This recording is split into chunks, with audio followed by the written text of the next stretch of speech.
It was the night before July 2nd, 1996, the anniversary of her grandfather Ernest Hemingway's death. In a quiet Santa Monica neighborhood, the ocean air moved heavy through the summer heat, and inside a pale yellow apartment on 12th Street, a single lamp glowed behind closed blinds. That was the last time anyone saw Margaux Hemingway alive. To the world, she was a relic of another era, a model-turned-actress, a name once whispered beside fame and fortune.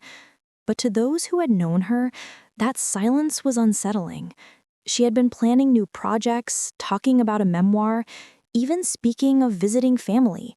She was supposed to be rebuilding. Yet the phone calls stopped, the front doors stayed locked, and for days no one heard a sound from inside. When a close friend finally decided to check on her, the building manager hesitated. He said, "She keeps to herself." But the moment the door opened, the silence hit like a physical force. No struggle, no note, no sign of life, just stillness.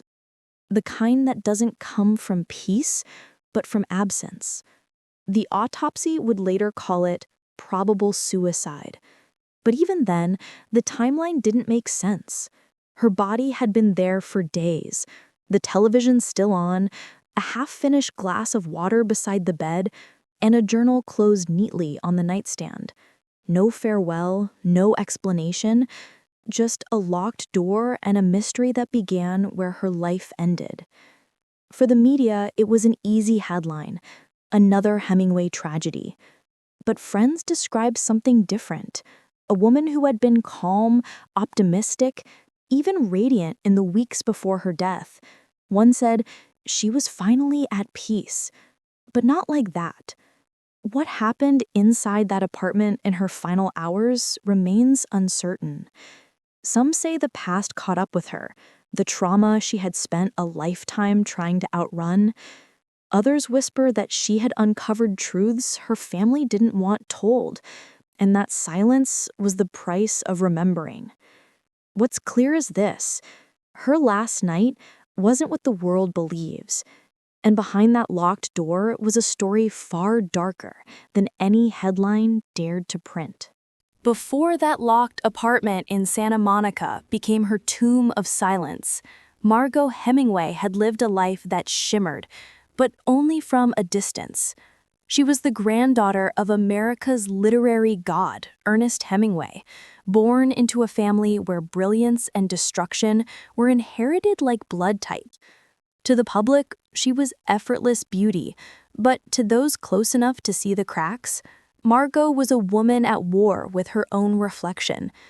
She was named after a bottle of wine, Chateau Margaux, and in a way, her life mirrored its label: intoxicating, expensive, and sealed with pressure. From the start, she was the beautiful one, the tall, striking daughter destined to restore the Hemingway myth. Magazines worshipped her, photographers adored her. In 1975, Fabergé signed her to a $1 million contract for Babe perfume, the first supermodel deal of its kind. It made her the face of female perfection, the dream every woman wanted and every man desired. But Margaux once confessed that the dream felt more like a costume. She said, "I was being photographed, but never seen." Behind the flashbulbs, her demons grew louder. She suffered from epilepsy, a condition she hid from the fashion world that demanded flawlessness. The medication dulled her energy, her sparkle, and when she skipped it, seizures returned, sometimes leaving her disoriented for hours. To silence the chaos, she turned to alcohol, the same poison that haunted her grandfather and her father. It dulled the tremors, quieted the noise, but it also blurred her into someone she no longer recognized. The press began to turn. "She's difficult," they wrote. "She's unreliable," whispered agents. And the woman who had once been hailed as the future of fashion suddenly became yesterday's headline. Still, Margaux tried to reinvent herself. She chased acting, landing the lead in Lipstick, 1976, a film that mirrored her real life more than she could have imagined, a woman violated, disbelieved, and forced to prove her worth. Critics mocked her, calling her wooden and cold, but behind the performance was a truth no one wanted to face. She wasn't acting, she was remembering. Friends later said that fame wasn't what destroyed Margaux, but it was being seen by everyone and understood by no one. She lived between the camera and the mirror, between the woman she was and the woman she was told to be. By the 1980s, that divide had grown unbridgeable. The beauty that made her famous had become her prison, and with every smile the world demanded, she disappeared a little more. Every generation of the Hemingway family carried the same haunting duality, genius and ruin, light and darkness. They were the royalty of American culture, admired for their brilliance and feared for their fragility. And Margaux, born into that lineage, inherited not only the name, but the shadow that came with it. Her grandfather, Ernest Hemingway, had built his empire on courage and tragedy. He wrote about war, love, and death with such intensity that the world mistook his pain for art. But the truth was that Hemingway men, and the women who loved them, lived under an unspoken curse: depression, addiction, and self-destruction. By the time Margaux was born, that darkness had already claimed several lives. Her father, Jack Hemingway, was charming but unpredictable, a man who had survived the war but never truly came home from it. He was often away, chasing his own ghosts, leaving behind a family fractured by silence. Margaux adored him, yet feared him in ways she could never name. There were stories she hinted at in later years, stories about things that happened when she was too young to understand. She spoke of nights she wished she could forget, memories that blurred into something heavier than childhood should hold. When she tried to talk about it, the family turned away. They said she was unstable, one friend recalled. But sometimes instability is what happens when no one believes you. That silence defined her life.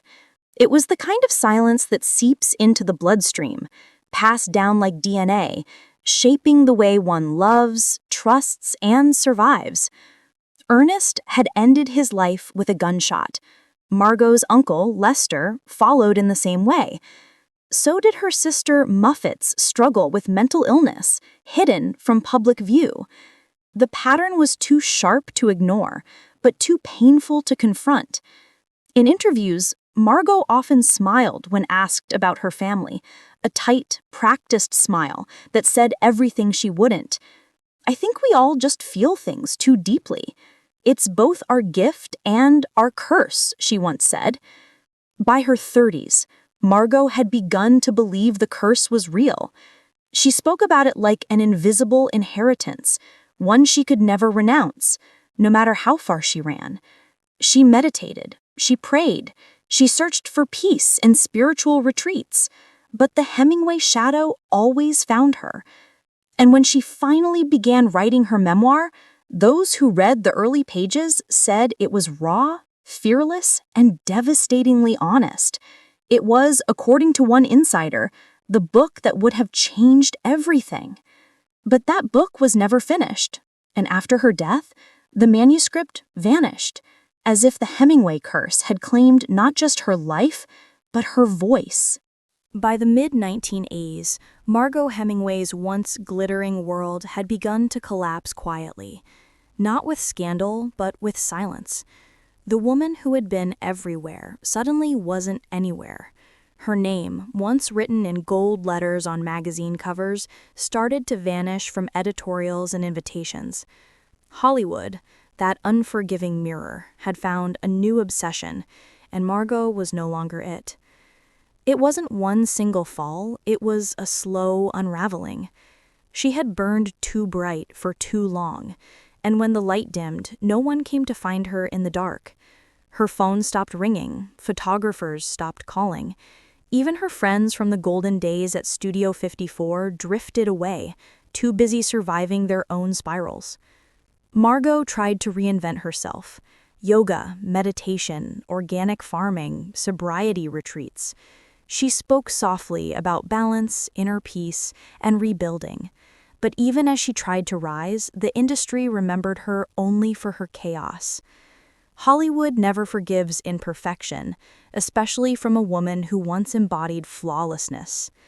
She began taking small television roles, interviews, guest appearances, documentaries about beauty and aging. Her voice, once bright and seductive, now carried something else, a calm that sounded dangerously close to resignation. She would smile and say, "I've learned to live with simplicity," but her eyes told another story, the exhaustion of someone who had spent her whole life being what others wanted her to be. In 1993, Margaux appeared in Inner Sanctum 2, a low-budget thriller. Critics mocked her performance, calling it a desperate attempt at relevance. But Margaux wasn't chasing fame anymore. She was chasing truth, even if that truth was painful to watch. On set, she told a makeup artist, "They'll never understand me until I'm gone." By now, her finances were crumbling. The million-dollar contracts were long gone, and she lived modestly, surviving on occasional modeling jobs and public appearances.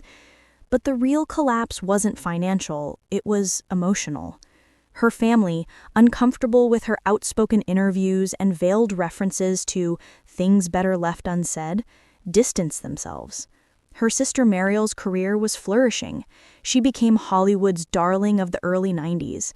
To outsiders, the comparison was cruelly poetic, one sister ascending while the other faded.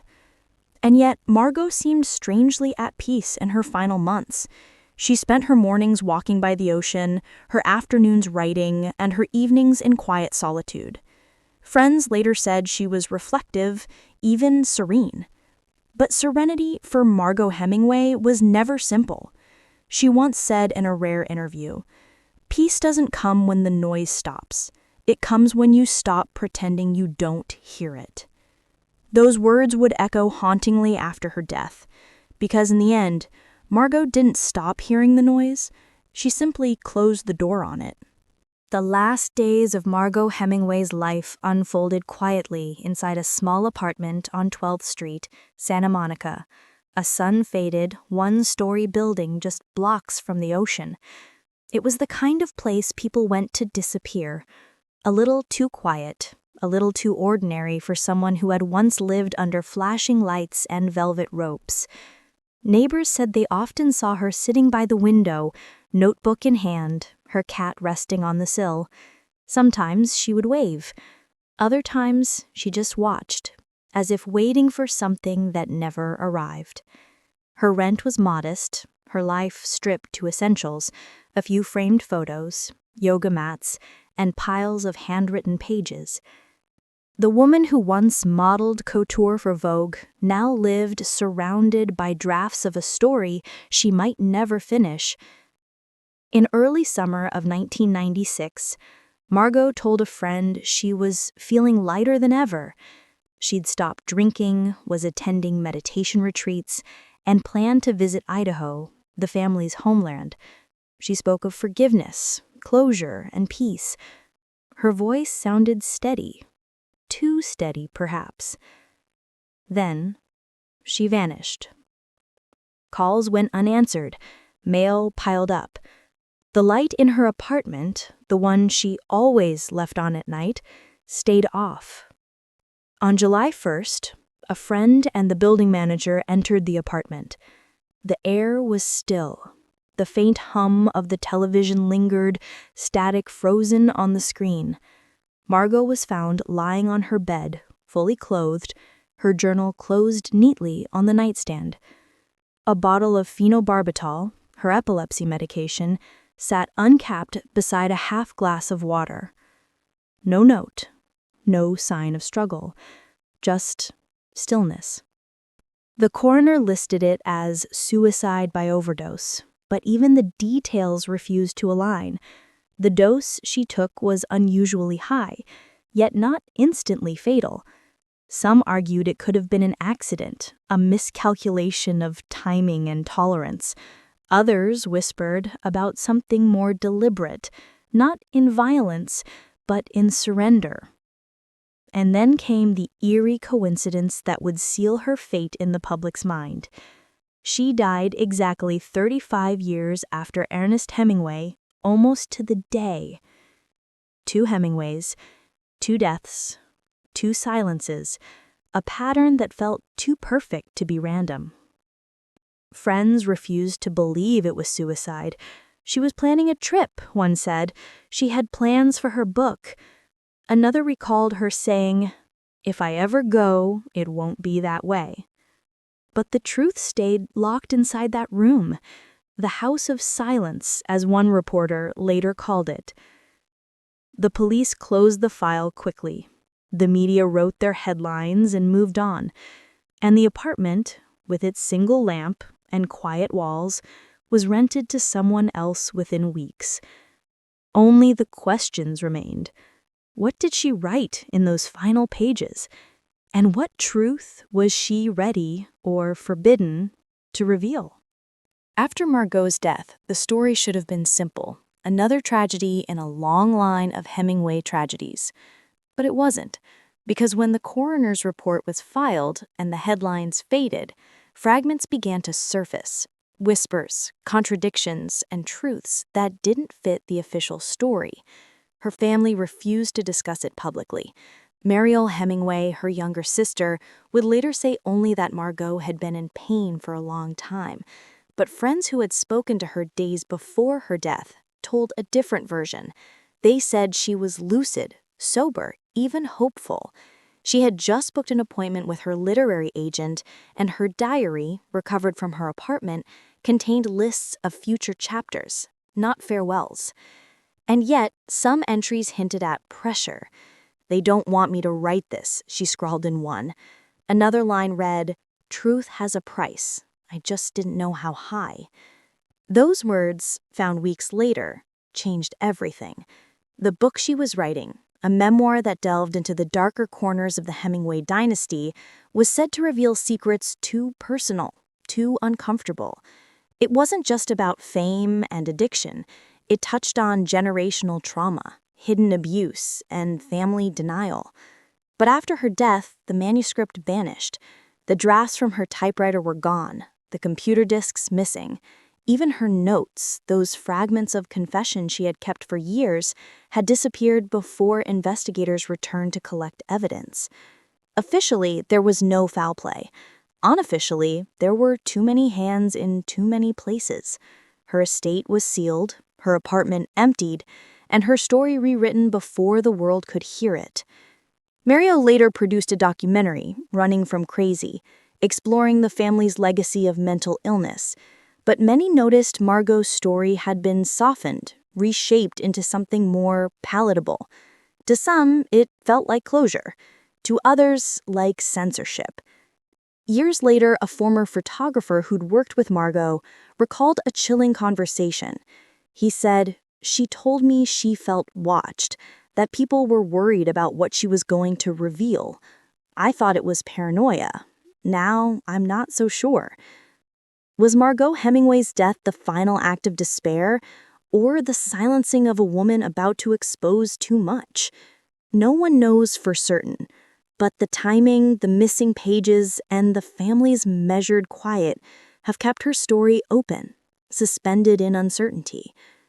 Her death became less a tragedy and more a symbol, a mirror held up to Hollywood's illusion, to the cost of beauty, and to the unspoken rule that some truths were never meant to be told.